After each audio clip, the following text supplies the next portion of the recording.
Life of Man's podcast. I'm your host, Kyle Thompson. Let's get into it. All right, guys, I'm so excited to be here with you this week. And why am I so excited to be here with you? It's because congratulations are in order for me.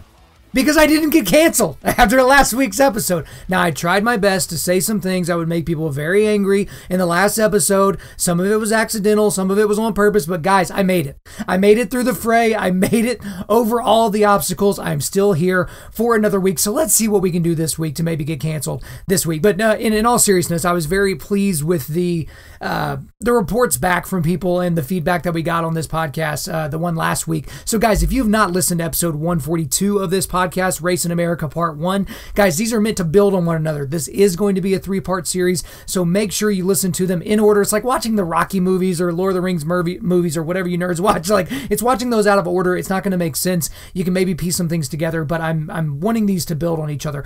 But as a recap, for those of you that have already listened to the first episode in this 3-part series, Race in America Part 1, What Happened, this is kind of what I went into. I talked about my racial history, kind of the things I did growing up, America's racial history, and a lot of things that have happened here in the United States. My view of law enforcement officers, obviously it was a very positive view.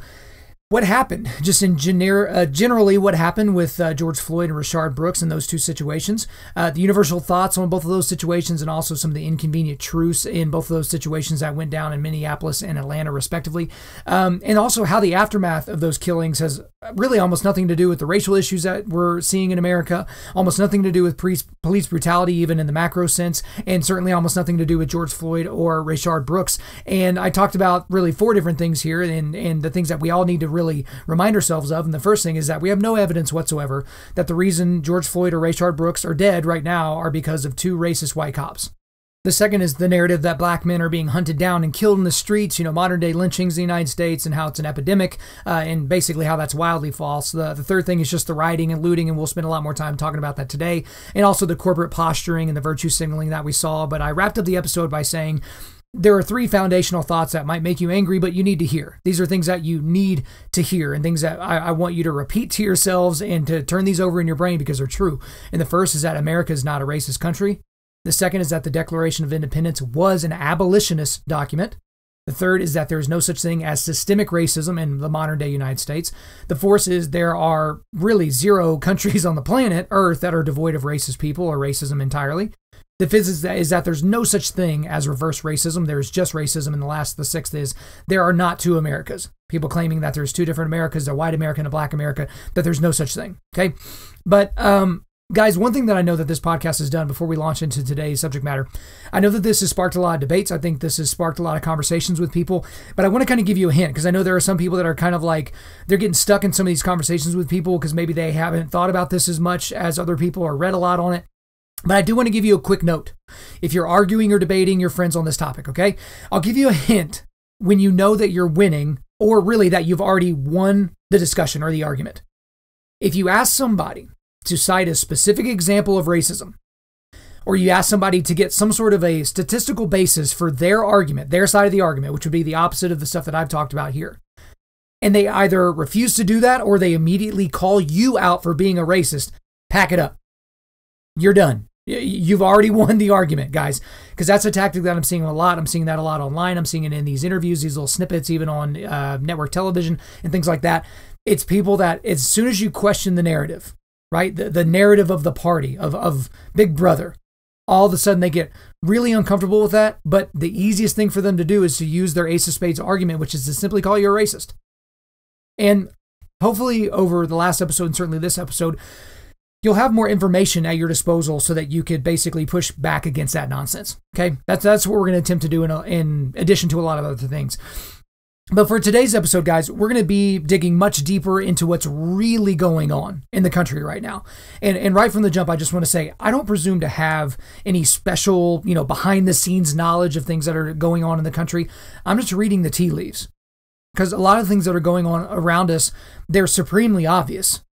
Some other things you need to kind of read through points into what's happening, but it is pretty obvious what's happening in a lot of these cases. And again, This isn't a complete recounting of race in America or even of our current situation. To remind you from the last episode, there's a lot of little side topics and side things that I could discuss, but to try to keep this to a decently digestible amount of content in one sitting, I'm not going to be able to go into all those things.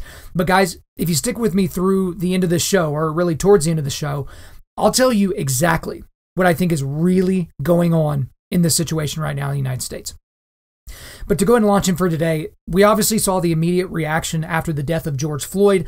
There was rioting, looting, and what some people like to call peaceful protesting. So essentially thugs of all races, shapes, and sizes participated. And just quick sidebar on the word thugs. The interesting thing to me is when certain people use the word thug, there are other people that get offended at the use of that word because they think it only applies to black people. It's so funny to me. Because I grew up around thugs of all kinds. Something I didn't really talk about my upbringing in Lawton is we were surrounded by thugs. There's a tremendous gang problem whenever I was living there, and in the almost 15 years or so since I left there's just been a gang problem in that city. But it's not just gang members of a certain color. I mean, I grew up around white thugs, black thugs, Asian thugs, Latino thugs. I grew up around thugs. I had a lot of friends that were thugs that would even call themselves thugs. But the thing is just spare me the claim that using the word thug is racist. I know as soon as I said the word thug, some of you went, oh gosh, you're not supposed to say that anymore. But the thing is a lot of these people that are offended by the use of the word thug, a lot of their favorite rappers even have the word thug in their own name, Young Thug, things like that. They talk about being a thug all the time in their music, and perhaps we'll talk more about hip hop music maybe at a later date.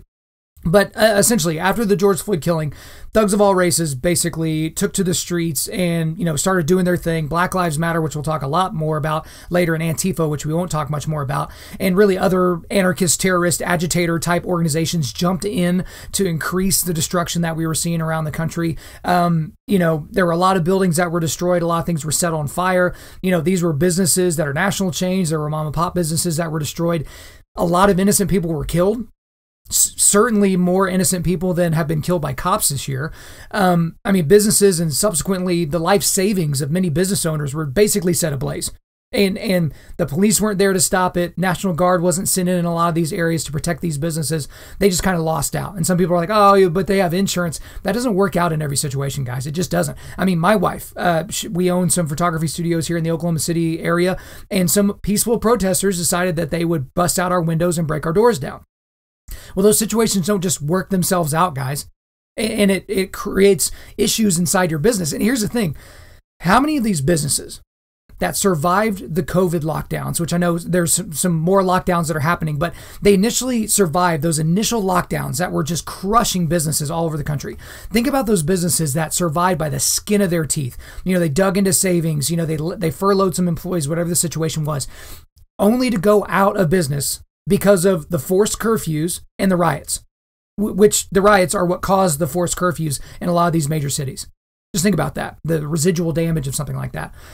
But people, especially the media, they were saying that these protests were largely peaceful. And they kept using the word protest because they were wanting to invoke the images of Martin Luther King and, the civil liberty that was basically part of the civil rights movement back in the 60s.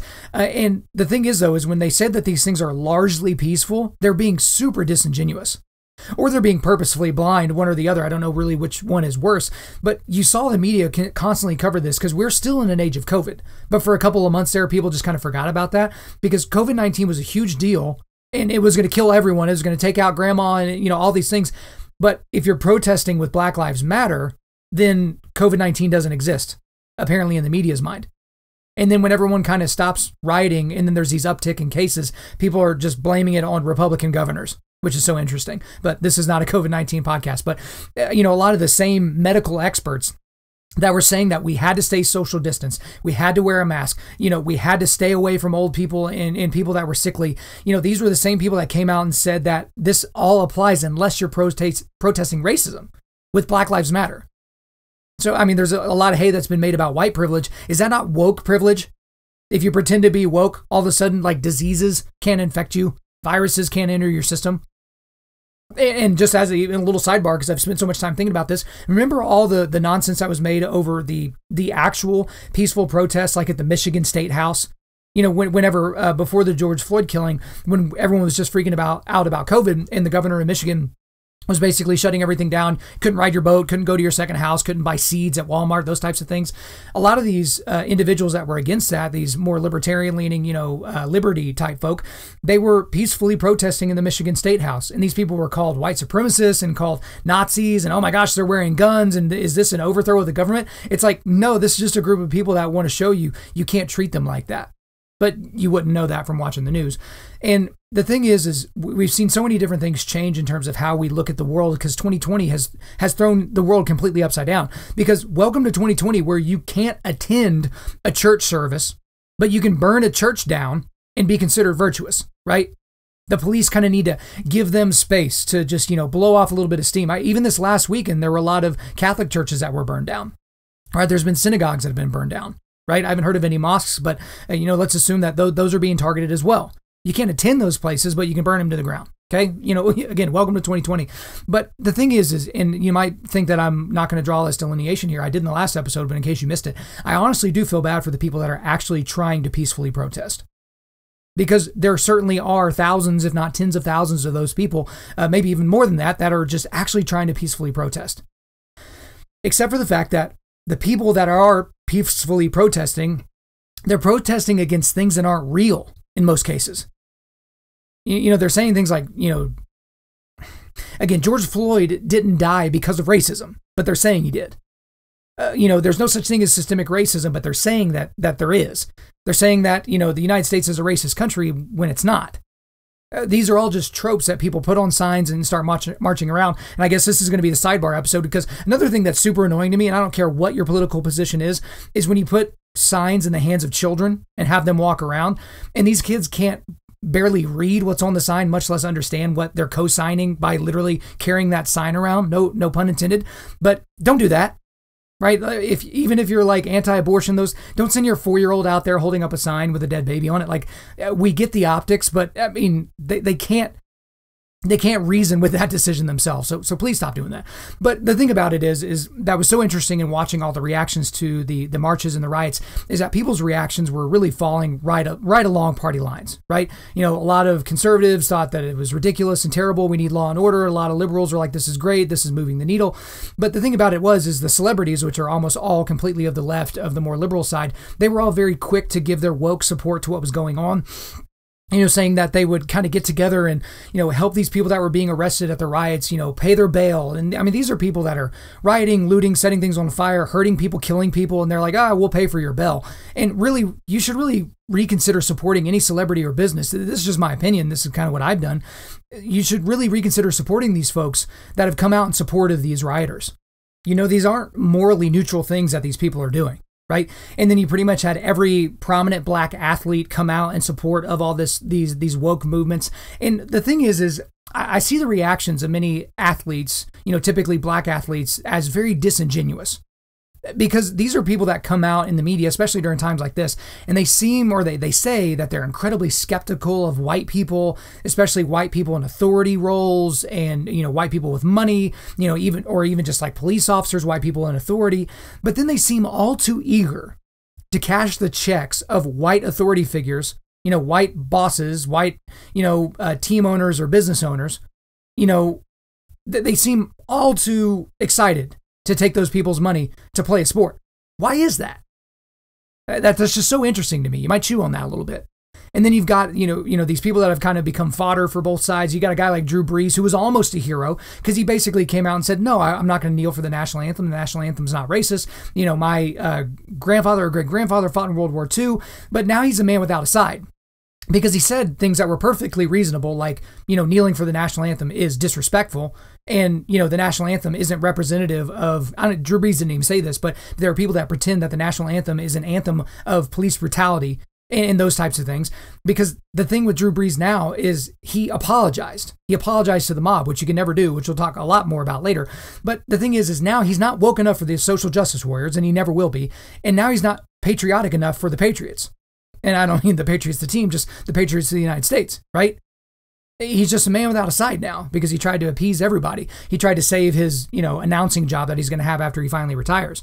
And then another quick side note, you have, these prominent athletes like LeBron James, who will come out and say everything that he needs to say in order to be woke, but he doesn't actually want to throw any skin in the game. And the thing is like, I don't take someone seriously that calls out injustice in the United States, but has glowing things to say about China, right?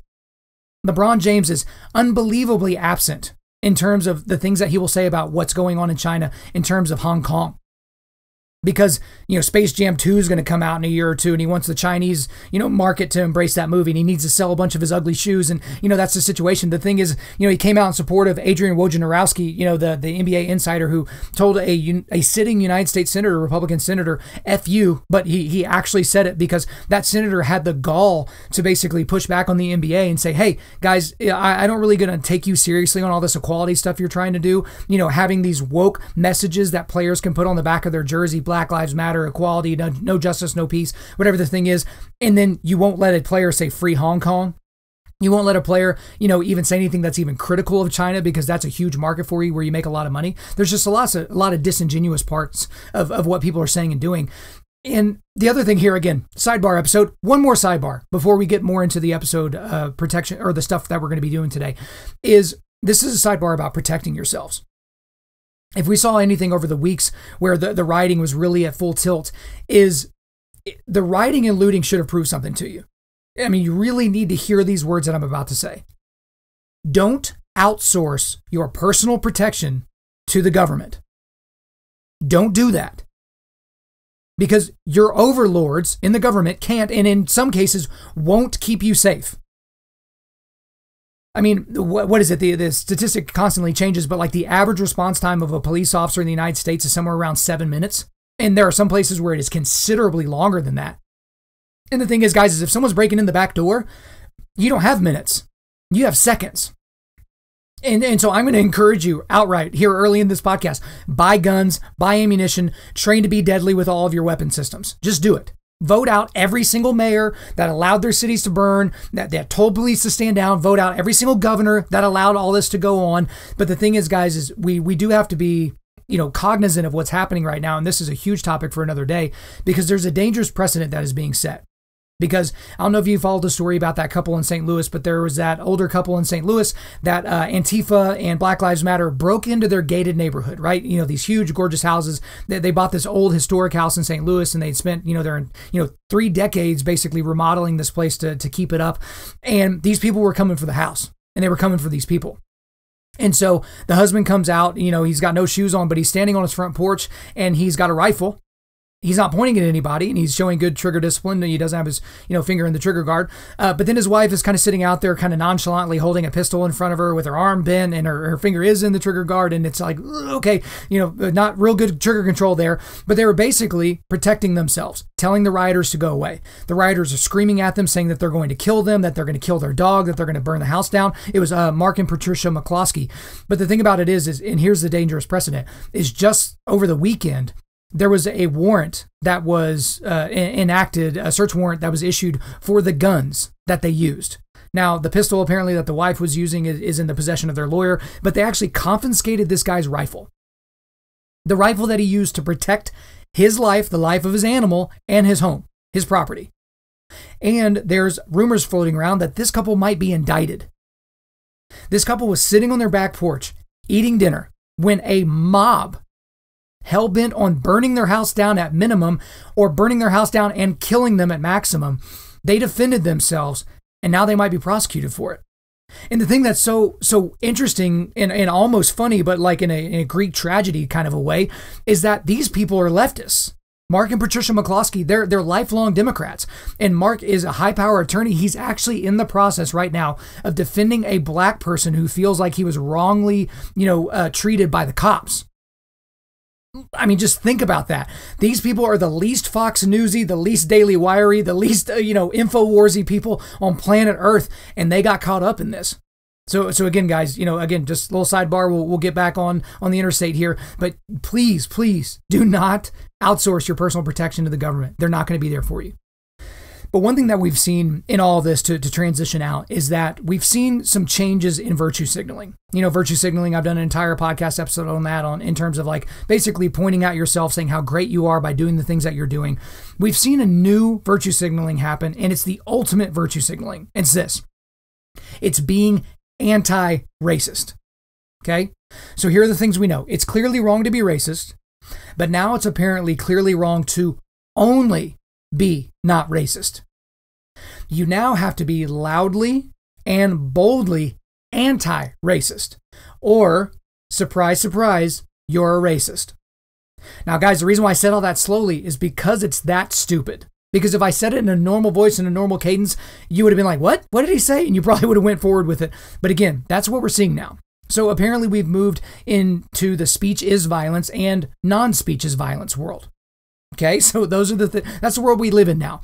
But the thing is you need to kind of understand, the how-to of how can you show that you're anti-racist, because it's not good enough for you just to say, no, hey, I'm not racist. Like I'm not down with, Ku Klux Klan or white supremacy. I'm not down with any of those ideologies.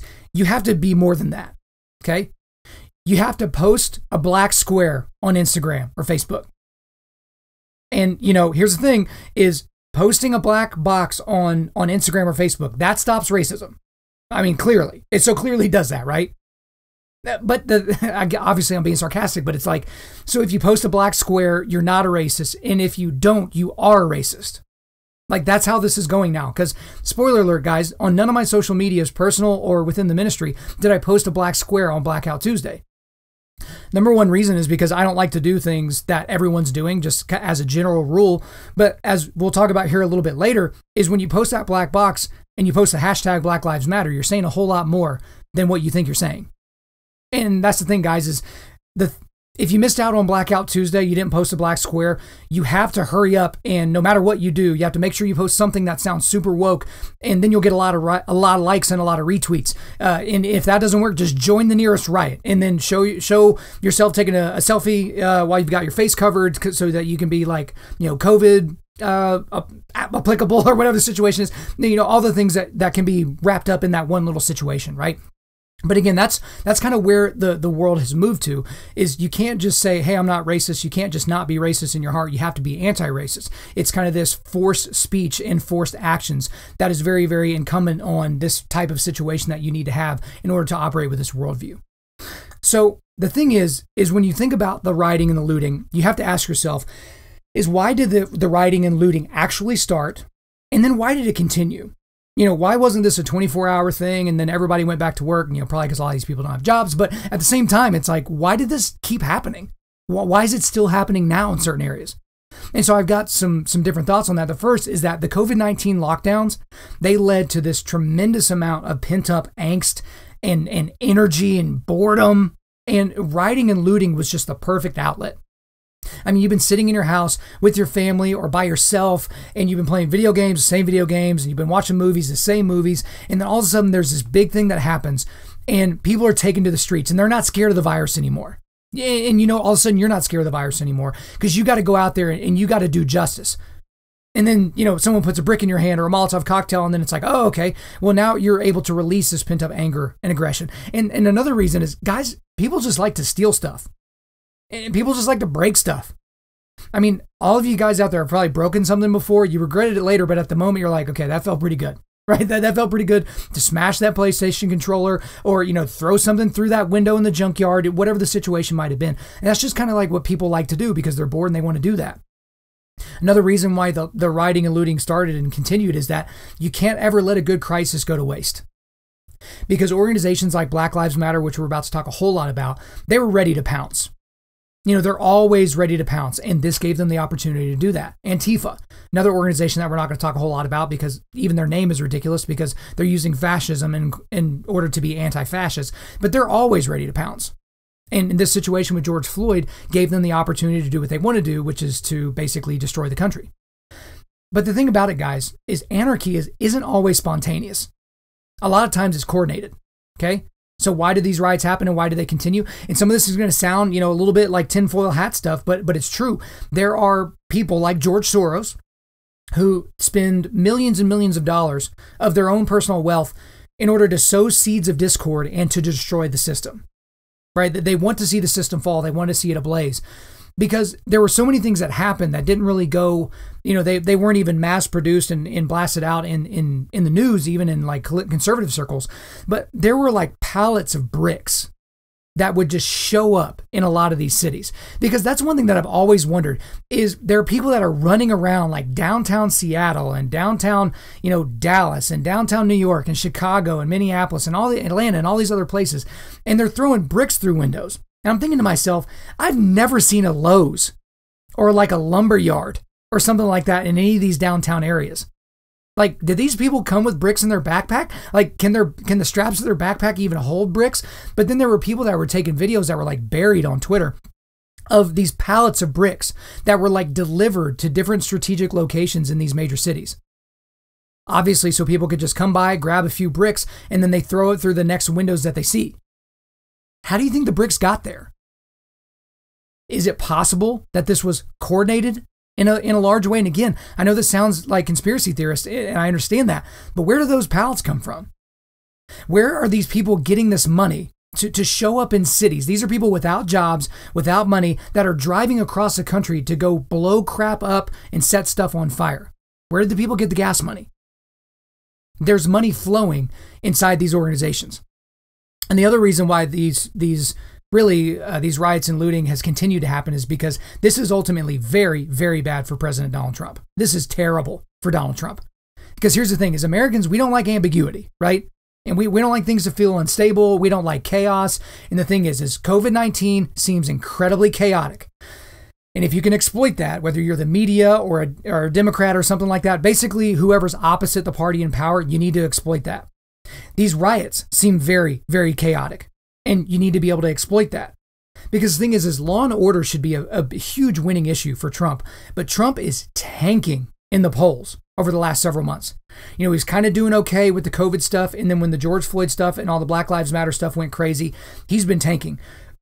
The odds of him winning the election now, guys, I know there's a lot of Trump people that listen to this podcast, and this is going to make you just absolutely terrified or angry at me or whatever the situation is. The odds of him winning now are incredibly slim.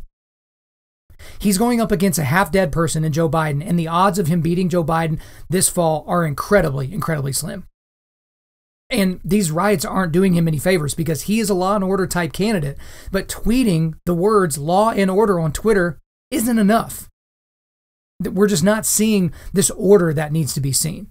Because here's the thing, guys, is if you're blaming Trump for all this, there are people that are blaming Trump for the death of George Floyd. It's like, come on, show me the receipts. Show me something that shows that he's propagating this white supremacist nonsense inside the United States, which is emboldening white cops to kill black people. It's nonsense. But the thing is Trump is Satan, no matter what he says or does. So he may as well be tough. He may as well be tough on crime and tough on people. But that's another reason why this is continuing to go, is because with every day and with every building that's set ablaze, it's actually better for Trump. And kind of the last thing here in terms of why these riots are happening and why it's continuing is continuing this wave of destructive momentum will ultimately serve the purpose of the people that are doing the destroying. Okay? And we'll get a whole lot more into that later, because now we need to go ahead, and it took us about a half hour to get there, but we need to go ahead and talk about Black Lives Matter. Because the thing is there is a massive difference between Black Lives Matter, the organization / movement, right? And Black Lives Matter, the sentence. Massive difference, okay? Because here's the thing about Black Lives Matter, the sentence. Here's the thing. Let's do a thought experiment. So let's go back 10 years. The year is 2010, and you're just talking to a friend, and you say the sentence, Black Lives Matter. Now, your friend, assuming he's a sane person and not, the grand wizard of the KKK and doesn't have like SS Thunderbolts, tattooed in between his eyeballs or something like that, he would simply respond, well, yeah, duh. Like, obviously, of course, Black Lives Matter. Because every human being on the planet with a functioning prefrontal cortex would agree with that statement. There's like 14 dorks that don't agree with that statement, that are actual, real white supremacists, right? It's not the president, it's not the cabinet, it's not any of these people. Everyone pretty much agrees with that Black Lives Matter. But the problem is that if you say the sentence, Black Lives Matter, you are now, in 2020, in our current context, co-signing for a lot of things that you likely don't agree with. You're also co-signing for the tactics that are being used by Black Lives Matter, the organization, to get their message across. And a lot of these tactics are violent, revolutionary. It's these tactics that you would never go with. Guys, here's the thing, is Black Lives Matter, I'm using air quotes here by myself in the studio, it's not a neutral sentence anymore. That sentence has now been co-opted, and we can't ignore what saying that sentence now means. Because you'll hear morons say things like, I don't support the riots, but I support their message. What message exactly? I mean, can you tell me, what is Antifa's message? What is Black Lives Matter's message? What's the message? Because I'll get people that'll say these things all the time, because I'll get into discussions with people and I try to have well-meaning discussions, and they'll just say, Kyle, you just don't get it. And I'm like, great, explain it to me. What is the it that I'm not getting? And they never can seem to do it. Oh, I don't support the riots, I don't support burning stuff, but I support their message. What's the message? Do you know what the message is? Oh, their message is that Black Lives Matter, except it's not. Because Black Lives Matter is an organization.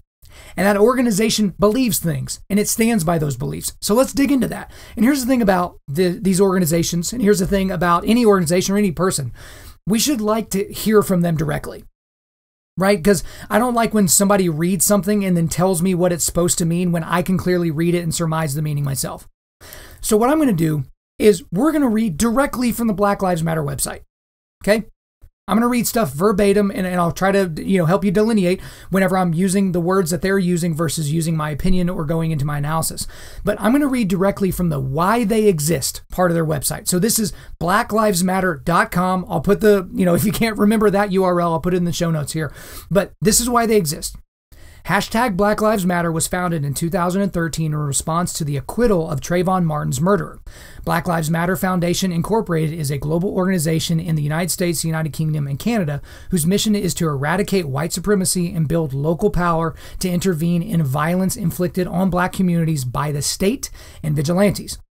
By combating and counteracting acts of violence, creating space for Black imagination and innovation, and centering Black joy, we are winning immediate improvements in our lives. That's why they exist. Okay? But they don't stop there. They get more specific, which I highly appreciate. Okay? They have a section on their website called What We Believe section. Okay? And guys, I can't go over all the things that are on that part of the website. It's fairly extensive. So I'll just kind of give you a summary of what it says in certain sections. Okay? So here's one of the things that they believe. They think that law enforcement is hunting down and killing Black people. So this is word for word from their website. Quote, Black Lives Matter began as a call to action in response to a state-sanctioned violence and anti-Black racism. Our intention from the very beginning was to connect Black people from all over the world who have a shared desire for justice to act together in their communities. The impetus for that commitment was, and still is, the rampant and deliberate violence inflicted on us by the state, unquote. So, these people have bought into the lie. They've bought into the narrative that the state, police officers are hunting down and killing Black people. The problem is statistics are not on their side.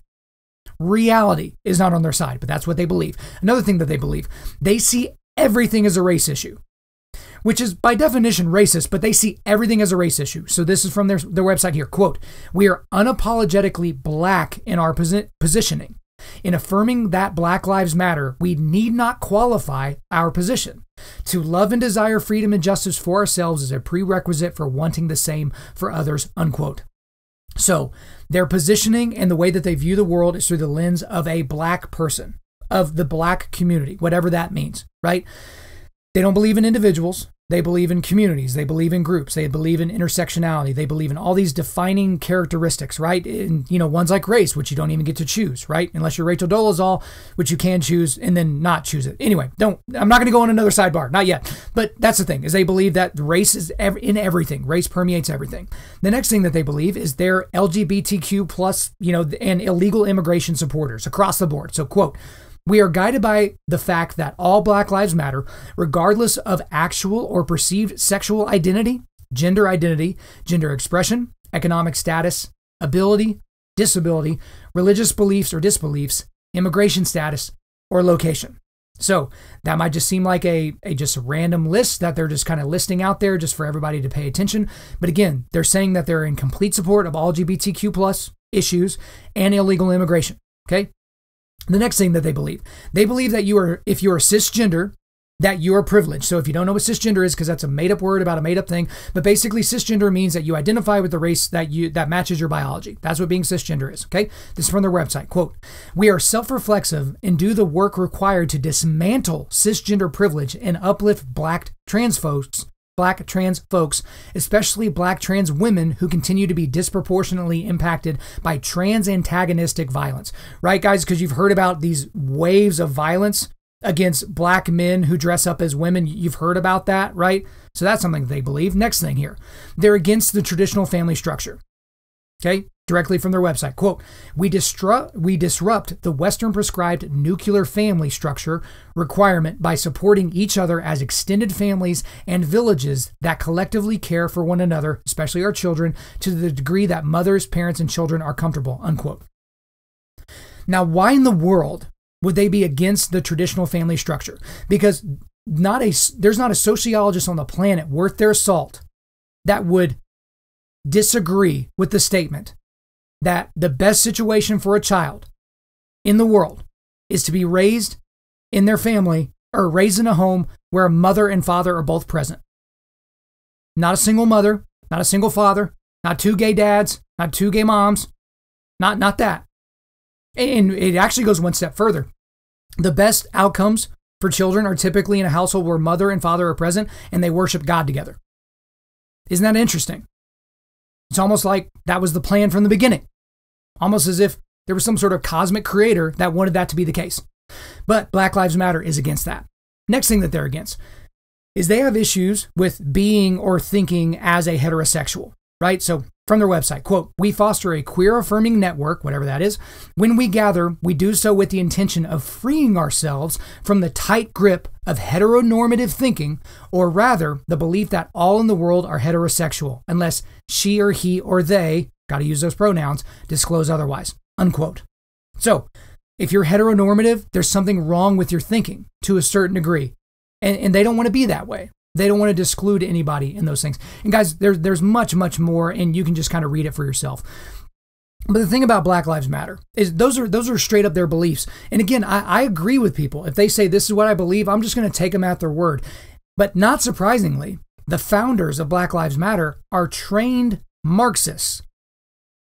Trained Marxists. And guys, don't just take my word for it.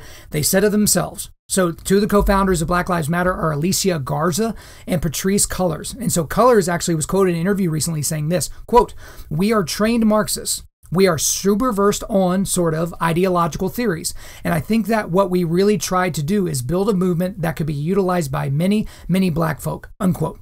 Okay. And also, probably not surprisingly, Cullors, who's 36, was also the protege of Eric Mann. And he was a former agitator that was part of the Weather Underground.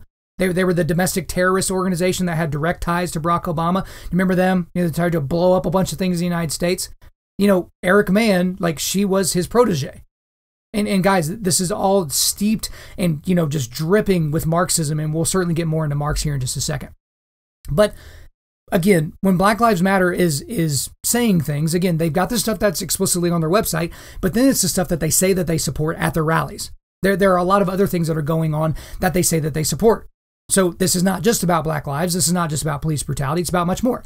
Here are other things that they've said. They want a socialist takeover of our economy. They support every part of the Green New Deal, right, which basically completely turns over the country to only quote-unquote sustainable energy. They want to enact hate speech laws, which hate speech is just basically any speech that they don't like. They want complete open borders immigration. They want reparations for all Black Americans, even if they weren't descendants of slaves. They want to abolish the Second Amendment. They want to abolish the prison system. They want to abolish law enforcement. They advocate violence towards law enforcement. And they've also just said they will literally do anything to get Donald Trump out of office, no matter the cost. These are all things that they have said that they want to do. These are all things that they say that they stand for. These are all things that the people that sign on to what they're saying are agreeing to. But the thing that I would ask Black Lives Matter, if these people would ever talk to me, which certainly they would never do so, because, you know, I would directly challenge the things that they think. My question to them and their supporters is this: where is the freest, safest, most prosperous place for a Black person on planet Earth? Name me a country. Just name me one. The freest, the safest, most prosperous. Because if you answer anywhere other than the United States of America, you're not being intellectually honest. It's not even close. Again, we are the freest country in the world right now, right? because of our Constitution. It's an incredibly safe place to grow up if you're black, regardless of what the media tells you. There's literally a cop waiting outside your door ready to hunt you down and shoot you. And there's nowhere where you can be more prosperous than in this country, just in total. But the thing is they would never say those things because that doesn't support the narrative.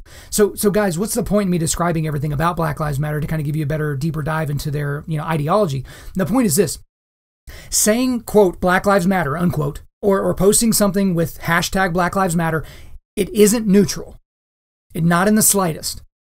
It carries a lot of things with it. A lot of things with it. Don't be dumb. Guys, just open up your eyes. Black Lives Matter is a Trojan horse. Saying Black Lives Matter is a Trojan horse. It's not a neutral thing. You just innocently post it on Instagram and move on with your day. You have to think about what all you're co-signing, because there's a lot of things that you probably don't realize are stuck in there. But then the next thing I want to talk about here is there's been a lot of hay that's been made about saying Black Lives Matter versus saying all lives matter. Okay? There's this argument out there, and my wife was the first one to tell me this, is that, when you say all lives matter, when someone says Black Lives Matter, it'd be like being at a breast cancer awareness diner or dinner, something like that, to raise money, and getting up on the microphone and saying, prostate cancer matters too. And I remember when I heard that argument, I was like, that actually makes sense. So someone's saying Black Lives Matter, you say all lives matter. It's like, man, yeah, it's just, it's kind of going the other direction. But then I thought about it a little bit further, and it's really not that good of a point. A better way of saying it would be if someone said cancer matters, and you said, yeah, specifically prostate cancer matters. And then they scream at you for being evil. If someone says Black Lives Matter and you say all lives matter, that automatically brands you as a racist. And you automatically hate black people. There are people that are losing their jobs. They're getting fired. They're getting canceled because they're saying all lives matter. There was some, sports guy in California, Sacramento or something like that got fired from his job because I think he tweeted that all lives matter, which is a sentence. It's not a movement. There's no organization called All Lives Matter that has this list of highly ridiculous things that they believe. It's just a sentence. So when you're looking at the sentence, Black Lives Matter, and the sentence, All Lives Matter, we should all be able to co-sign and agree with those things, right? But the thing that I'm having a lot of hard time understanding is that people are really fighting, the people in the Black Lives Matter movement, they're fighting the statement, all Black Lives Matter. For some reason, they don't like it when you change what they want to say and put the word all in front of it and say that all Black Lives Matter. Because the interesting thing about the Black Lives Matter website is when you look at their website, it says all Black Lives Matter all over their website in a lot of different areas. But the reality is that they really don't. All Black lives do not matter to them. There was a recent interview with Don Lemon from CNN and Terry Crews, the actor. And Terry Crews was basically saying that all Black lives matter. Why can't we say all Black lives matter, including those killed in gang violence by other blacks and things like that? And Don Lemon's response was so ridiculous and so crazy. He basically said to Terry Crews, look, if you want to start an organization called All Black Lives Matter and talk about all those other things, go ahead and do it. But Black Lives Matter is about police brutality and shining a light on police brutality all over the country. So you can't say all Black lives matter. Terry Crews, for those of you that don't know, is a black man. Don Lemon, a black man, is lecturing another black man saying him, hey man, all black lives don't matter. Because here's a lot of questions that you have to answer if you start saying things like all Black lives matter. So if Black lives matter, all of them, do the lives of the blacks that have been killed in these riots after the death of George Floyd, do those matter? What about David Dorn? David Dorn was the retired police chief. I think he was 70 years old. He was defending one of his friend's businesses. He was shot in St. Louis, killed. Does his Black life matter? If all Black lives matter, or just Black lives matter in general, do the thousands of black lives that are saved by police officers every year matter? Do those matter at all? If Black lives matter, do the lives of the blacks killed on the south side of Chicago every damn weekend matter? Do those matter? Here, we're going to play a fun game for you, all you racial advocates out there, all of you race hustlers. Name me one black person, just one black person that was murdered by another black person in Chicago this year. Just one. Go ahead. Can you name one? Because just a few days ago, it was reported over the weekend that another couple of dozen black people in Chicago were killed. What are their names? You can't give me their name, can you?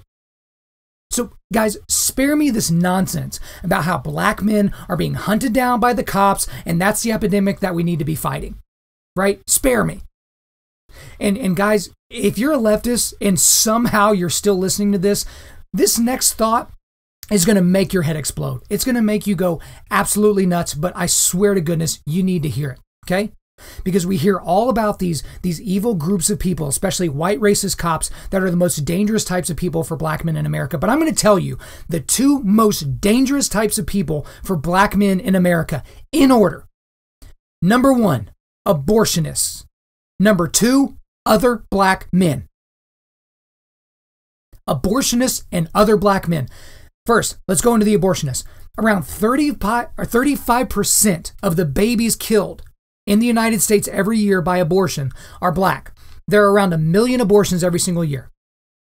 Hundreds of thousands of black babies are being slaughtered by woke leftist doctors. And if you don't like the fact that I called abortion doctors leftists, find me a conservative abortion doctor. Go ahead and find me one.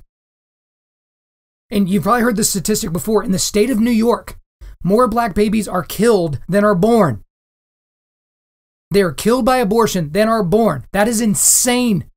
There are so many black people that live in the state of New York, but more of their children are killed before they have the chance at life outside the womb. Here's another stat that blew my mind. Around 35% of the mothers in the United States that get an abortion are black, even though only around 15% of women of childbearing age are black. So you want to talk to me about this epidemic, about black lives being slaughtered mercilessly, right? Let's talk about abortionists. And then let's talk about this subject, which, oh gosh, this is probably going to get me canceled. Other black men. Here's the thing. Here's the reality. Black men make up about 6.5% of the total United States population, about 6.5%.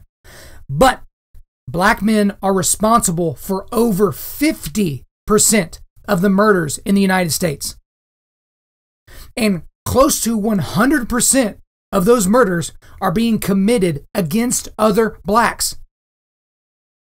Intraracial violence, here's the thing that people don't realize, that is the most common violence in the United States. It's white people beating up and killing white people. It's black people killing and beating up black people. It's Asians beating up and killing Asians. Intraracial violence is the most common. And according to Heather McDonald, which we talked a lot about on the last episode, young black men commit homicide at nearly 10 times the rate of young white and Hispanic males in the United States combined. And here's another one. According to the CDC, the Centers for Disease Control, homicide is just behind cancer, heart disease, and accidents in terms of the cause of death for black American males. But homicide is now, listen to this, this is insane. Homicide is now the number 1 cause of death among African Americans between the ages of 1 and 44. So if you're a black person, a black male between the ages of 1 and 44, the number 1 leading cause of death, the number 1 thing coming for you is homicide. And almost 100% of those homicides are perpetrated by other black people. So again, this narrative that they're being hunted down by white law enforcement, again, I'll remind you, 9 unarmed black men were killed by police last year. 9. And a lot of these guys weren't just sitting on the corner minding their own business. They weren't sitting at a picnic table reading the Bible. They weren't, getting ice cream from the ice cream truck. A lot of these people were in the middle of committing crimes. Crimes that should not carry the death penalty, but crimes nonetheless. 9. Around 350,000 black children were killed last year in abortions. And the number 1 reason for death for blacks between the age of 1 and 44 is homicide. So what's the point in talking about all this, talking about Black Lives Matter, talking about, all Black Lives Matter and all lives matter, all those things? The point is this, is why these groups, why Black Lives Matter, the organization, won't say all Black Lives Matter. You know why they won't say that? Because to them, they don't. They simply do not matter. They only matter if they fit a narrative. So George Floyd is a name that we will remember forever because his name fits a narrative. Again, George Floyd should not be dead today. He should not be dead. Derek Chauvin killed him because he was reckless and dangerous. But we don't hear the names of any of the children that were killed over the weekend in Chicago, any of the children that were killed over the weekend in Baltimore or New York or Kansas City. We don't hear about any of those deaths because they were killed by other Black people. I can't remember if it was New York or Chicago, but a 22-month-old was shot at a family barbecue, shot in the stomach and died. Guys just walked up, started shooting the barbecue, and then took off running and got in a getaway car. Do you know that girl's name? Do you know her name? If you don't, you should look it up. I'm going to talk about excruciating. Again, the only lives that matter to Black Lives Matter, they're the ones that agree with their political agenda. This movement, this organization is so disingenuous. It is so fake. And it's here for another reason. And to transition to the next little section here, one of the first things that we heard Black Lives Matter and other activist groups and leftist democratic activist groups demand after the killing of George Floyd was defund the police. Now, why in the world would we want to defund the police? Why would we want to wage war against law enforcement, against cops individually? Why would we try to erase every media story or television show, even like Paw Patrol or Cops or any of those shows that just might show law enforcement in a positive light? Why would they want to do that? It's because if you can create a big enough rift between the cops and the general populace, that will emasculate law enforcement and cause the populace to look to Big Brother to protect them. To look at the government to say, don't just provide for me, also protect me, keep me safe, make me happy. Because you can't have people that are standing up for the law and standing up for justice if what you're trying to do is actually destroy the law and create your own justice. And guys, I know that sounds crazy. And I know that the first time you heard someone say defund the police, you're like, what? What a stupid thing. No, who wants to defund the police? And then cities around the country just started doing that. You know, Bill de Blasio, that moron up in New York City, started pulling money from NYPD, right? And hundreds of cops started putting in their early retirement. You know, Minneapolis City Council, they basically came out and said they're going to defund their police department and do community policing, whatever the hell that means. But guys, I want you to remember the Overton window. And if you don't know what that is, go back to episode 116 of this podcast. I talk about what the Overton window is, but the Overton window essentially is things that are okay for us to talk about. When they're inside this window, these are things that are acceptable discourse for us to discuss as a people, right? Because the thing about it is gay marriage seemed completely insane not that long ago. To even consider that we would allow homosexuals to get married and be recognized as a married couple in the United States seemed completely insane not that long ago. But it's worked its way into common culture now. Even if you're a conservative politician, this is not a winning issue. You can't really talk about this. Right? You know, children changing their gender, you know, saying at the age of 3 that, I have a penis, but I guess I'm a girl. That seemed completely insane not that long ago. But that conversation has kind of worked its way into common culture.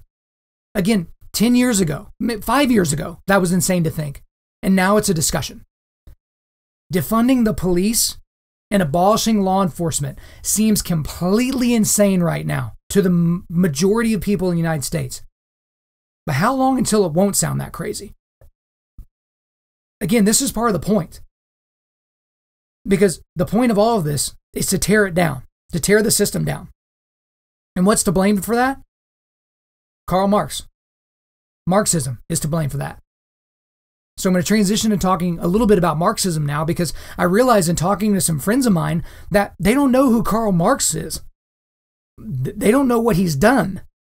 They don't know how he has irrevocably changed the world that we live in. So Karl Marx, he's a German philosopher, sociologist, political theorist, and a lot of other things. But most importantly, he's a radical socialist revolutionary. So this was a guy that lived in the 1800s. His theories can all be wrapped up in the term Marxism, but I'll just go ahead and kind of give you Marxism in a nutshell. Basically, in a nutshell, socialism good, capitalism bad. right? If you have ownership of things and you do things your way and you make profit, that's bad. But, basically redistributing wealth to other people that didn't earn it, that's good. Other things is that we should work towards a classless, flat society, right? A big thing about Marxism is there's a struggle between the owners of the means of production. Those were the bourgeoisie, right? And then the providers of labor, which is the proletariat, that there's always this kind of dissonance between these two groups. Essentially, the owners, the thought process anyway, is that the owners don't do anything except collect money. The workers are the most important, even though if not for the owners, those workers wouldn't even have jobs. They wouldn't even have the materials to put together the things that they're putting together. But that's not what they believe. Okay, we have to be a classless society. Other things about Marxism, the state should own the means of production, which is it's communism, which at the time, by the way, there are people that say communism and socialism aren't the same thing. Well, during the life of Karl Marx, there weren't two different terms for that, right? It was just all basically communism. The state also runs and controls credit, communication, transportation. They're in control of those things. Under Marxism, there's no such thing as private property. Everything is co-owned. There's no such thing as family inheritance. You can't pass wealth on to your children. It's a very anti-American thing. Obviously, a lot of things I'm describing to you should sound crazy if you're an American. It's utopian in nature. This is like, in a perfect world, this is how human beings would act, and we wouldn't have to enforce this. It's atheistic, right? It's a very pagan worldview. Pastor Doug Wilson, he said this. He said that, a pagan worldview says that order will come from chaos. So in order to get the order that you want, you have to tear everything down, burn it, and then bury the ashes, essentially, right? It's a very pagan worldview. But the key to Marxism is this, is that it requires revolution. It requires it outright. And here's the thing about revolution. Revolution requires violence. You can't have an overthrow of something without there being violence. That's a pretty common thing.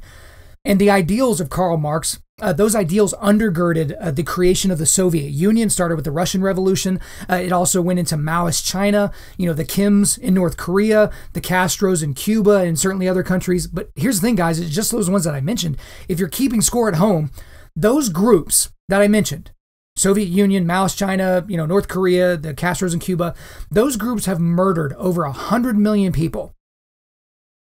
If you total them all up, and their ideologies have enslaved hundreds of millions or more, maybe over 1 billion people have been enslaved by those ideologies that came from Karl Marx.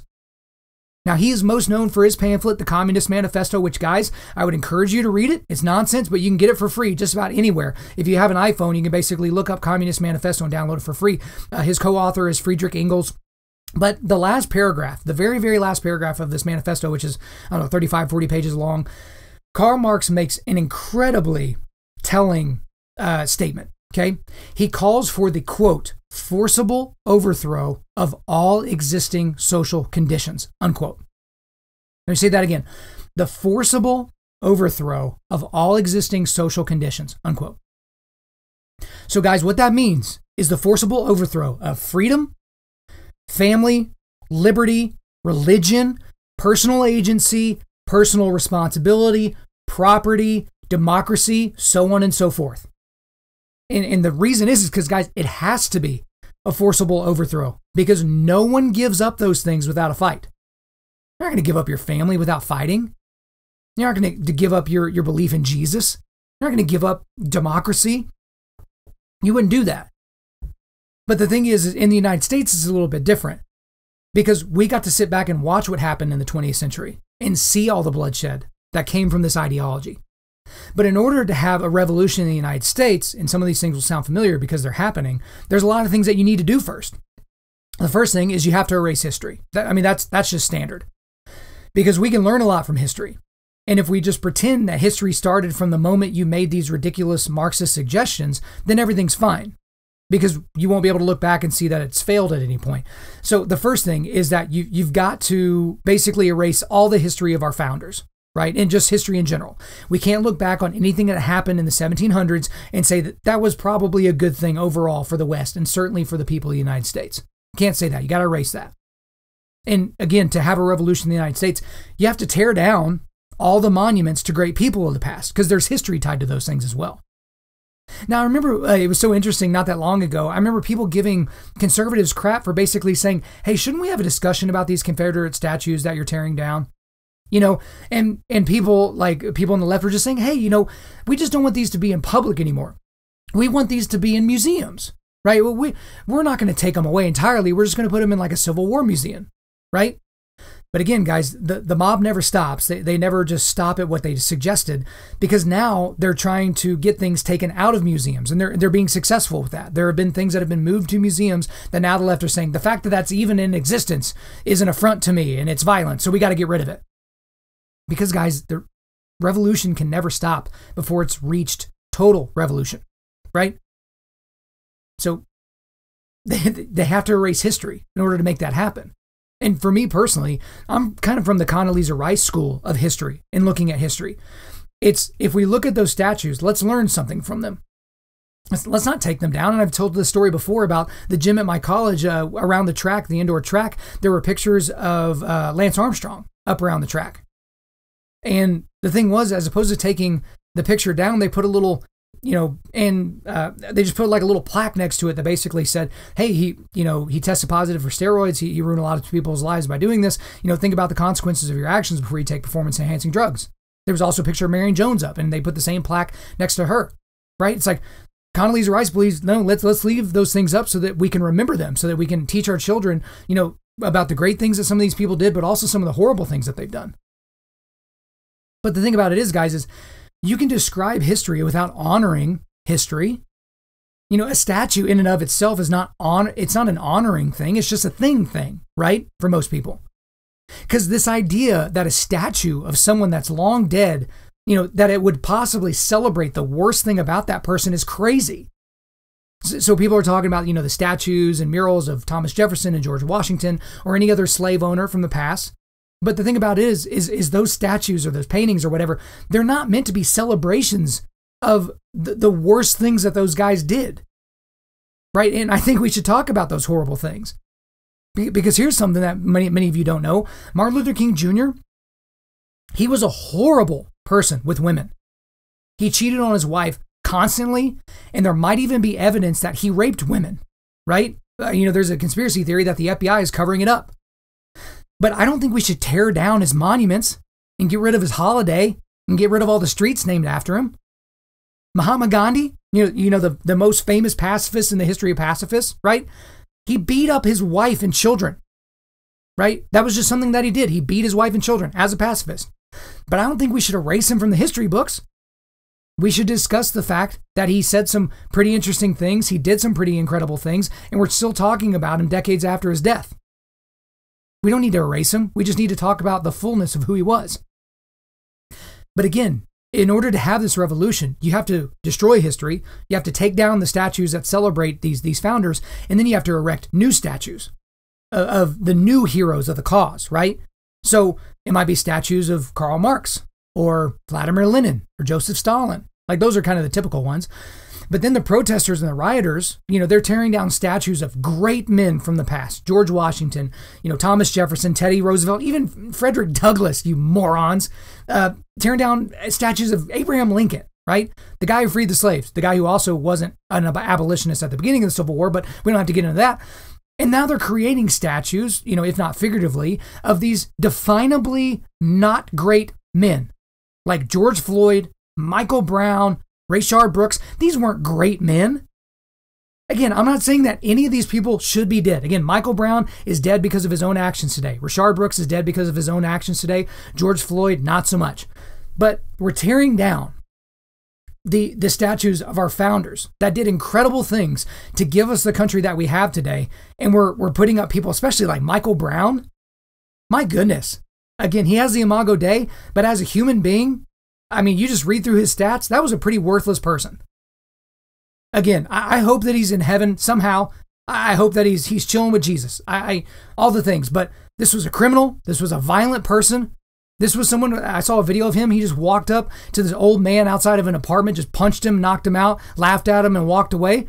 This isn't a great man. Even I talked about in the last podcast about his death, about the things that he did that led to his own demise. He should still be alive today. Hopefully, if he was still alive today, he would have turned a corner, found Jesus, changed his life, turned his life around. Gave penance for the things that he did, the horrible things that he did to people. But the point is that we're tearing down statues of great people and building up statues of these people that aren't great. Even George Floyd. This was a guy that, pointed a gun in a woman's face and robbed her. This was a guy that was a criminal. Again, he shouldn't be dead today. Derek Chauvin is mainly responsible for his death. But this wasn't a great person. So we can't have George Washington, but we can have Michael Brown? Man, again, that's how the revolutionaries think. And in order to have the revolution in the United States, there's a lot of other things that you need to have. You need to have complete control over speech. You need to have complete control over thoughts, over people's actions, over companies and the means of production. You need complete control over government. And what that ultimately leads to is complete control over people. That's what you have to have. You have to have complete control. And Marxism can't just exist in a vacuum. It kind of depends on things. It needs fuel, it needs gasoline. And it depends mainly on educated elites, right? So think of your Ivy League elites or really most of the people that are walking around the college campus like they're God, people that have PhD after their name because they spend a lot of time studying one single obscure subject in a lot of cases. But you need those educated elites to rule the country. And then you also need useful idiots to defend them and to do their bidding. So let's talk about those useful idiots. Most of these people that are at these rallies, these Antifa rallies and Black Lives Matter riots and all these different things, these are people that haven't read Karl Marx. I'm not even fully convinced that most of these people can read, but they were raised in America, so they probably can read a little bit. Most of them have not read Karl Marx. If they did read them, they wouldn't understand them. They wouldn't be able to understand the depth of the things that were being said. They essentially see the bumper sticker sayings of Karl Marx, or they listen to the nice parts of his message that were given to someone else by, basically a pamphlet or a short YouTube video, and then they throw in their support, right? And the thing is most of these people are not religious people, these Black Lives Matter Antifa people. These aren't Christians.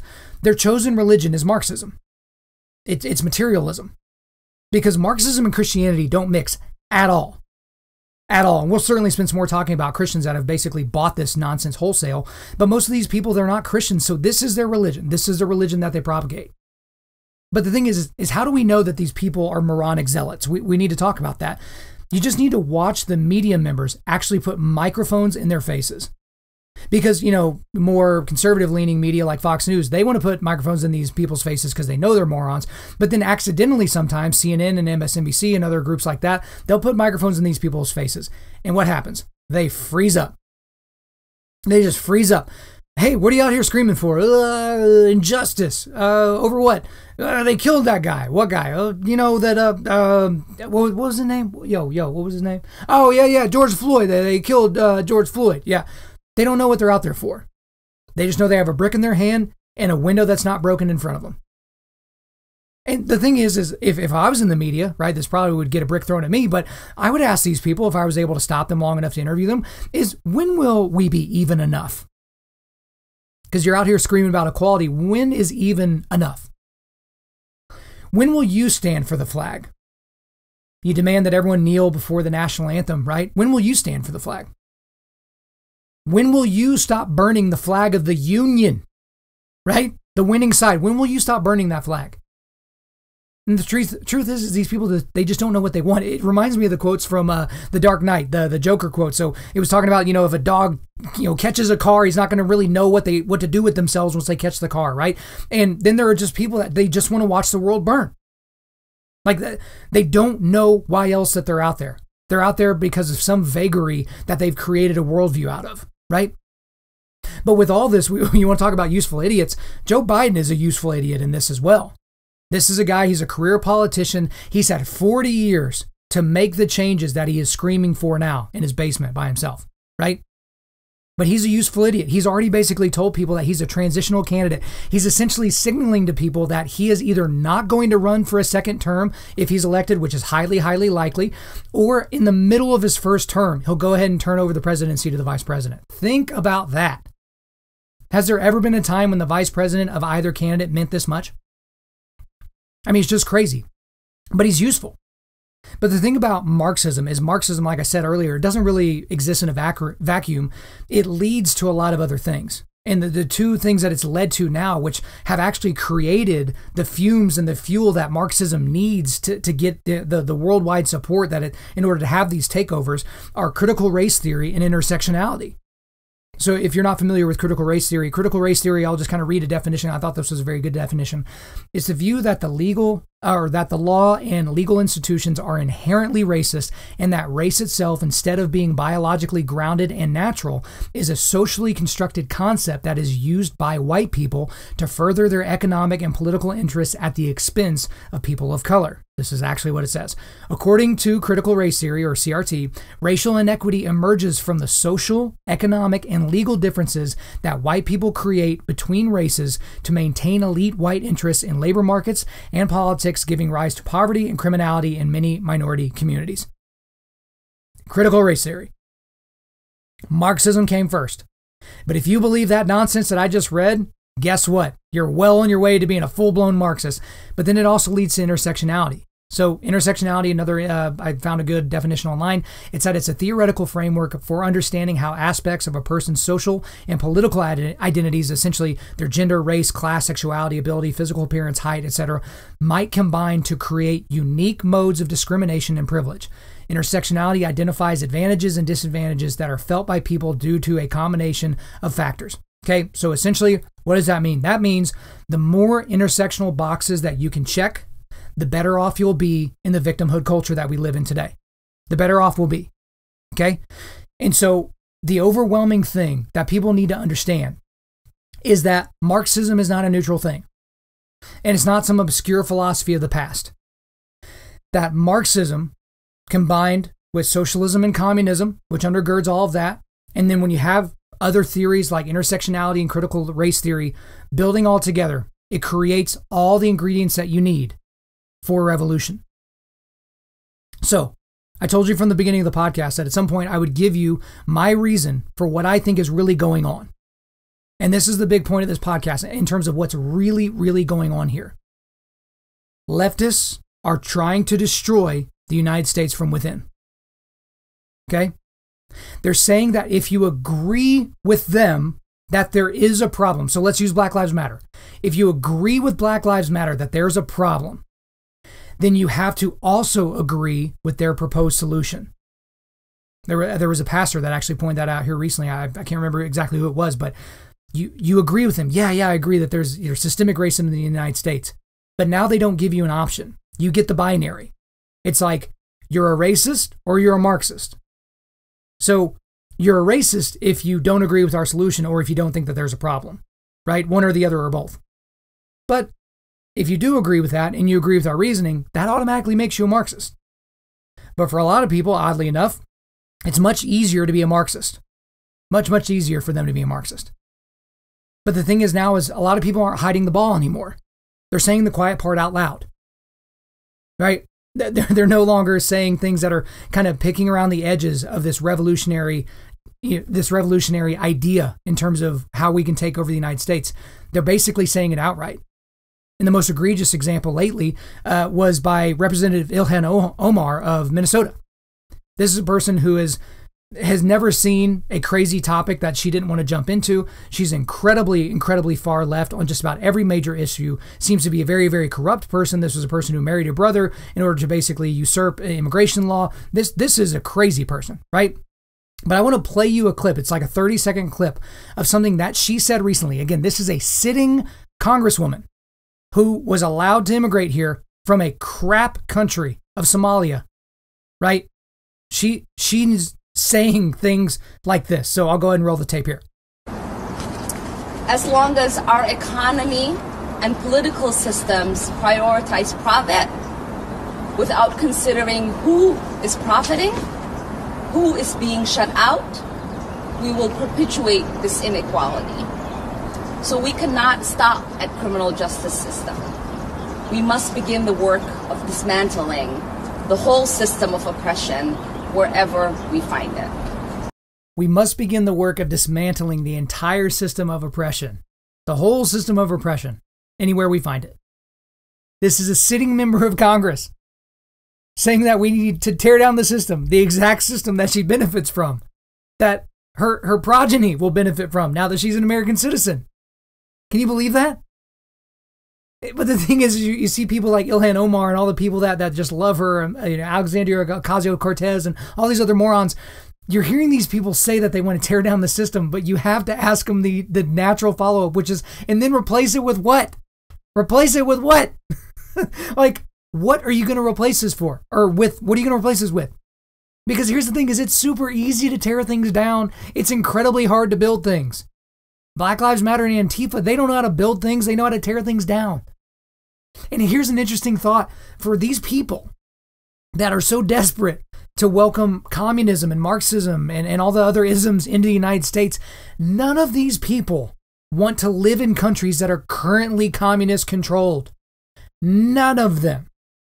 Could it have anything to do with the fact that communism has never worked economically, nor has it ever benefited the humanity of the people that were under those systems? Ever? Not in Russia, not in Eastern Europe, not in Venezuela, not in Zimbabwe, not in Cambodia, not in Vietnam, not in China, nowhere. Nowhere has this worked economically and benefited the population, benefited the humanity of the people that were there. And guys, we have a small example of something that happened in the United States. Do y'all remember when Chaz was a thing? Chaz Chop in Seattle? So in the Capitol Hill district, there was this group of people that got together, Marxists, Antifa people. Chaz stood for the Capitol Hill Autonomous Zone, and they had to change it to the Capitol Hill, occupied protest, some sort of, legalese that happened. But the thing is if you need any more evidence that Marxist socialist utopias don't work in practice or in reality, is you just have to look at Chaz Chop, because after about a week of willy-nilly running around and doing whatever you wanted to do and, basically keeping people from going to business, they set up walls around their little area, around their little autonomous zone. They set up borders, and then they have their own police. They set up their own police. Like, how interesting.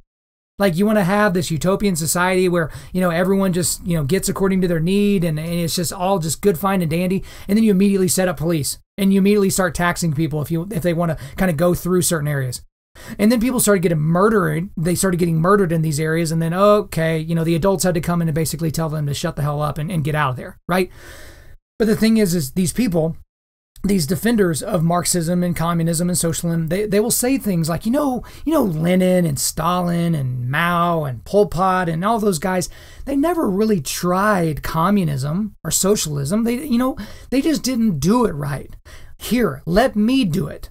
I studied, queer underwater basket weaving at community college. So let me try. Let me try the reins of this. Or, I've been in Congress for 17 seconds. Why don't you let me just blow up the system from within? That's what these people do. But again, everything that we've talked about today kind of leads to this very last section of the podcast here. I know we've gone long, but again, there's a lot of content to cover. This is why I couldn't just do it in one show. There are a lot of things that are being done right now that are intended consequences and unintended consequences of all of this unrest and destruction and disintegration. So I'm going to give you the top 10 unintended and intended consequences of all of this. And the thing is there's a reason why I'm saying unintended/intended, because there's the sane part of my brain that says these things that are going on, they're just unintended consequences. These are just things that couldn't have been foreseen. But then there's the tinfoil hat side of my brain that says, no, this is on purpose. That everything that we're seeing, everything that's being done, everything that's being said, this is on purpose. They're meaning for this to happen. So I'm going to give you my top 10 here, and then we'll get out of here. Number 1, people that don't know anything about policing will create, new and improved policing standards and practices. So that's an unintended or intended consequence of this, because, it's like people that are making military policy, especially about rules of engagement, that have never been soldiers. And it's not to say that they don't have anything to add to that, but they just don't know the reality of what's happening on the ground. And so you see a lot of these police departments that are they're trying to ban chokeholds, right? Because it's a scary sounding thing, because, you watch pro wrestling when you were 5 years old, and a chokehold was something that made a guy look really, really uncomfortable. But for anyone that's trained jiu-jitsu, even for like a week, you know how to properly choke somebody to where you cut off the blood supply to their brain and they go to sleep within about 3 or 4 seconds. Versus, basically putting the blade of your forearm in their esophagus and trying to crush their voice box. That's a very different thing. Andrew Yang is not a person that says a lot of smart things on a very regular basis, but his thing that he said on the Joe Rogan podcast, that every police officer in America should be at least a Brazilian Jiu-Jitsu purple belt is one of the smartest things he's ever said. One of the smartest things he's ever said. Because if you've ever dealt with choking someone before, like, you can do that to where everyone goes home safely. Because I can guarantee you, I would way much rather get choked out with a gi jacket on at the Forge here in Edmond, Oklahoma, than to get kicked in the head by one of our MMA fighters and get knocked out cold. One can have very bad damage over the rest of my life, and the other, I just go to sleep and then I wake back up. Not a whole lot of residual damage from that. So we're going to be seeing a lot of that, people that are calling for changes. The second unintended or intended consequence of all this is the cycle of bad cop hiring because good people don't want to be cops is going to continue. Police departments are struggling to hire right now. There used to be, 10 years ago, you just couldn't get on with a lot of departments because, these are safe areas, safe neighborhoods, and people wanted to be cops. Cops were respected in the communities and by little kids, and so people wanted to be cops. People grew up wanting to be cops. But now, less and less good people are going to want to be cops because they're really, really afraid that, if they do their jobs, that someday they're going to have to basically deal with trying to save their own lives. Princeton released a paper not that long ago that said for every 10 cops that are added in the United States, it prevents one murder. So what do you think happens to that number when you erase 10 cops? It's probably a manifold difference of one murder that's prevented. So this bad cycle is going to be one of the consequences of everything that we're seeing now. Another unintended or intended consequence of all this, number 3 here, is that crime, especially crime that affects people of color the most, is skyrocketing. And that will continue as police stand down or are actively kept from standing up. Because there are a lot of police departments that want to stand up. They're being pacified by their local mayors or governors or whatever the situation may be. And we're currently seeing this all over the country, guys, especially in New York and Chicago. New York City and Chicago.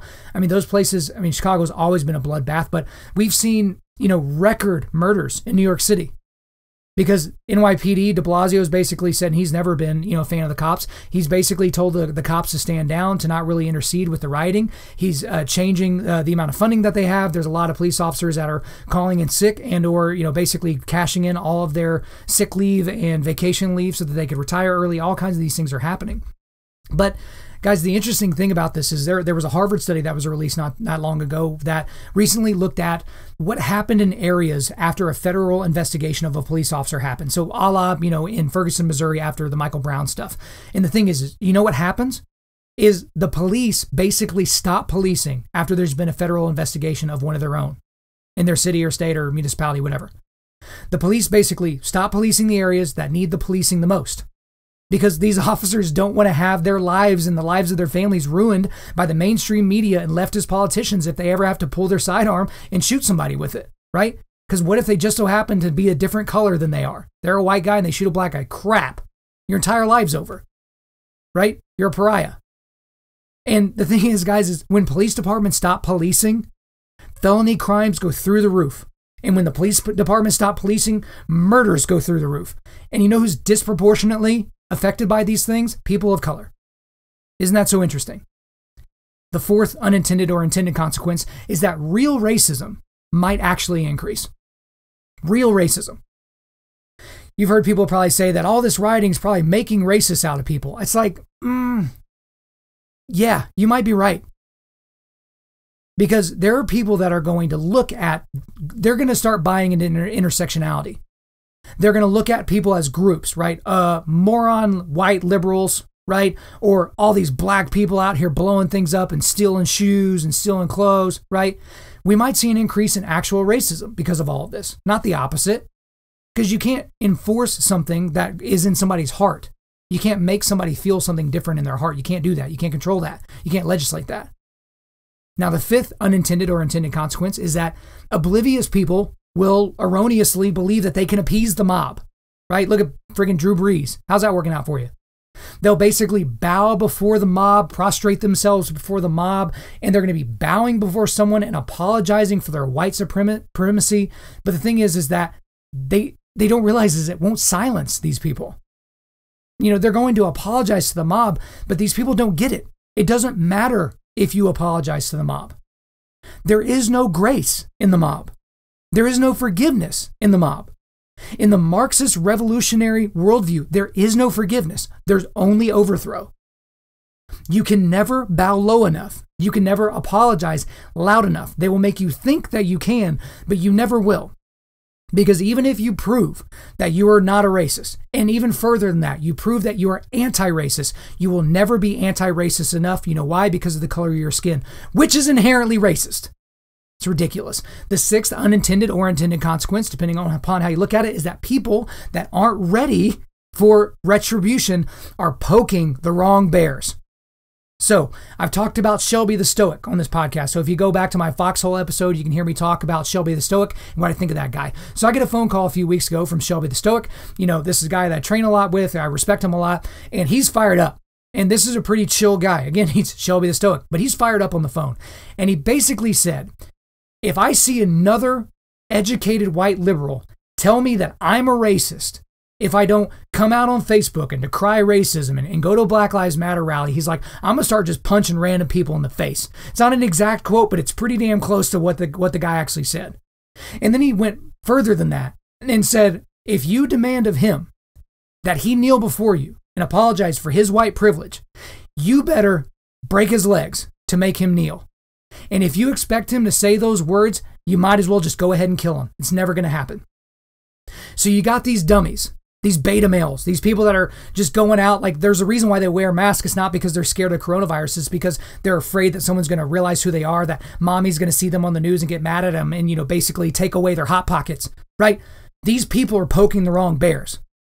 Because you go poking guys like Shelby the Stoic, or any of these other guys that I know, that they look like accountants on the outside, but they will tear your limbs off of you and beat you to death with them on the inside. Like, they know how to do those things.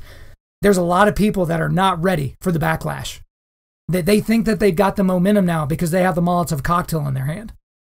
Revolution can work both ways. I can certainly tell you that. So the seventh unintended or intended consequence is that fake racism claims and hate crimes are about to go through the roof.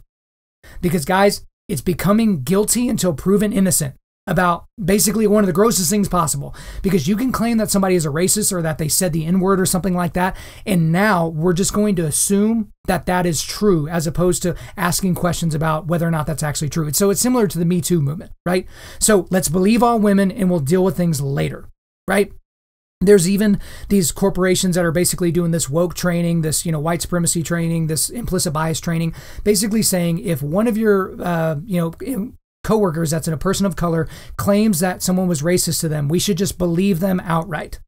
That's something that's being said. But then you have situations like what happened with Jussie Smollett, who basically faked a racial crime so that he could become a victim, so that he could go on television and cry. And this guy, you know, he's intersectional because he's black and he's also homosexual. So he clicks a couple of those boxes there. But then he was also a victim of a hate crime until it came out that, well, he actually paid those people to pretend that they mugged him wearing MAGA hats in Chicago when it was like 12 degrees outside. So that was something that blew up in his face. Then we had the Bubba Wallace incident, right? So this is a guy that, you know, a NASCAR driver that said there was a noose that somebody put in his garage. It was basically a garage pool. They had the FBI out there. It was all this craziness. But that was supposedly an accident. Supposedly Bubba Wallace didn't realize that it was just a garage pool. He thought it was actually a noose. But the crazy thing about the Bubba Wallace situation is the people that were hoping that what actually happened to Bubba Wallace was a hate crime. And how much of an ideologue or zealot do you have to be to cross your fingers and hope and pray that a racial incident actually happened? That it was real? You know? Guys, just think about it. We now live in a world where you can get away with just about anything as long as you're a person of color and you claim that someone called you the N-word or some other, you know, horrible name for a person of color. You remember Myles Garrett, you know, the defensive lineman, whenever he claimed that the quarterback of the Pittsburgh Steelers called him racial slurs, and that's why he ripped his helmet off and tried to freaking kill him with it? Remember that? Did Myles Garrett get in a whole lot of trouble? Well, he said he called him the N-word, but the referees didn't hear that. None of the other teammates heard that, but he can claim that now. There was the black guy that beat up a Macy's employee just for the sake of beating him up, just for the sake that he was a white guy and he was a black guy, and yeah, well, I'm just going to beat up this white guy. But he claimed that the white guy, the Macy's employee, just called him the N-word, just, you know, skipping along, walking through Macy's, calling people the N-word, right? But that's the thing where we just assume that actually happened now. There was even a situation that went down a couple of years ago here at a local college that I'll leave nameless, but there was a wrestling duel between two very good schools that are rivals, and there was a bit of a scrap after one of the weight classes. I don't want to say the exact weight class because people around here know which one I'm talking about, but essentially at the center of this kind of brouhaha that happened after the duel was a black wrestler of one of the teams.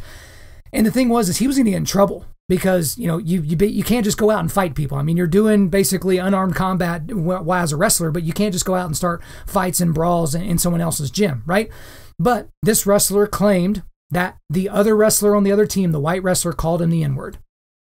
So the administration just left this kid alone. Because if you suspend or kick off or remove the scholarship of the guy that claims he was a victim of a hate crime, which can't be proven or disproven, and what is that going to look like? So the university caved. And that happens on college campuses all the time. The number of fake race hoaxes that happen, people writing racial slurs on people's garages or leaving notes on their cars, like these are things that almost always turn out to be not real or perpetrated by the people that are claiming they were victims, right? But the thing is we have this environment where you can ruin someone's life, ruin their career without evidence. Because again, like I said in the last episode, being accused of racism without any evidence is so gross and so evil. Because you can literally ruin somebody, ruin their entire family. It's crazy. But victimhood is being encouraged and valued now in our culture, which would seem crazy to our parents' generation or our parents' generations before that. Like now it's more virtuous to be a victim. And guys, we're very close to living in a world where when you call everything racist, then nothing's racist. It's the boy who cried wolf phenomenon. That's what we're basically teetering towards right now. So we got 3 more here. The 8th unintended or intended consequence is that the government-run public schools will stop teaching our children about our great forefathers out of fear of being branded as a racist. Now, this is not a discussion today about, whether you should homeschool your kids or private school your kids or Christian school your kids or public school your kids. But guys, I got to be honest, I'm not really worried about Black Lives Matter or Antifa tearing down statues of great Americans. As much as I'm afraid of the public school system ceasing to teach us about these great but imperfect Americans. I mean, are we really that far away? This is going to sound hyperbolic, but it shouldn't. Are we really that far away from in 4th, 5th, and 6th grade where we hear about the great things that Vladimir Lenin did? About the incredibly before his time philosophies of Karl Marx? About how misunderstood Fidel Castro was? About how Che Guevara was not a murderer, was a pretty nice guy. But that Teddy Roosevelt, God, that Winston Churchill, that Thomas Jefferson, that Abraham Lincoln, we just can't trust those guys. They owned slaves, or they said a racist thing once, or they weren't always nice to the people that work for them, or they weren't always nice to their wives. So we can't talk about those guys in a good light. I mean, are we really that far away from it? The majority of teachers lean left. The teachers' unions very much so lean left. Are we that far away from that? A couple more here. The 9th unintended or intended consequence is that hating America will become, if it hasn't already, a billion-dollar industry.